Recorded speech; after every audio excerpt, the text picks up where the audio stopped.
Quelle est la différence entre une relation toxique et une relation de dépendance affective? Avant de te citer la différence, je t'invite à partager cette vidéo. Mon nom est Yvonne Cathy Tongli, je suis love coach certifié en psychologie positive, également auteur de 2 livres.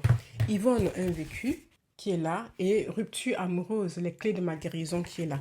Alors moi, j'aide les femmes qui sont en situation de dépendance affective justement ou alors qui luttent avec des relations toxiques, eh bien, à retrouver confiance en elles et à se libérer de l'emprise psychologique en développant l'amour de soi et la résilience émotionnelle. Et tout ceci grâce à ma méthode Relay. Alors, la différence entre une relation toxique et une relation de dépendance affective. Dans une relation toxique, tu es humilié, tu es rabaissé, tout ce que tu fais n'est jamais assez. Il va te reprocher même ses propres erreurs. Tu te sens sous le harcèlement moral. Tu es même parfois battu, comme moi, j'étais battue en plus. Donc voilà, c'est une relation où tu ne te sens pas ta place. Tu as l'impression que tout ce que tu fais n'est pas suffisant. Alors, une relation de dépendance affective, c'est une relation dans laquelle tu as l'impression que tu ne peux pas vivre sans cette personne. Tu as un besoin constant de la présence de cette personne. Tu as un besoin de la validation de tout ce que tu fais par rapport à cette personne.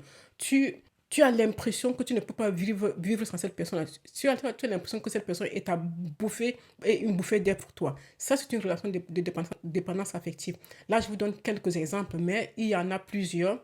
Donc voilà, si tu te retrouves dans l'une de ces situations et que tu n'arrives pas, tu as regardé mes vidéos, tu as essayé de mettre en pratique, tu n'arrives pas, il te faut, il te faut un accompagnement.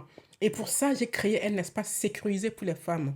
Pour vous, pour toi qui me regarde, que j'ai appelé la communauté des femmes fabuleuses. Donc, si tu veux devenir une femme fabuleuse, une femme qui sait se défaire de ce type de relation, une femme qui va reprendre sa confiance en elle, qui va affirmer son charisme et qui va s'estimer, qui va pouvoir choisir sans te laisser choisir. Si tu te sens appelé, si tu te reconnais dans les signes que j'ai cités, eh bien, je t'invite à rejoindre mon académie des femmes fabuleuses.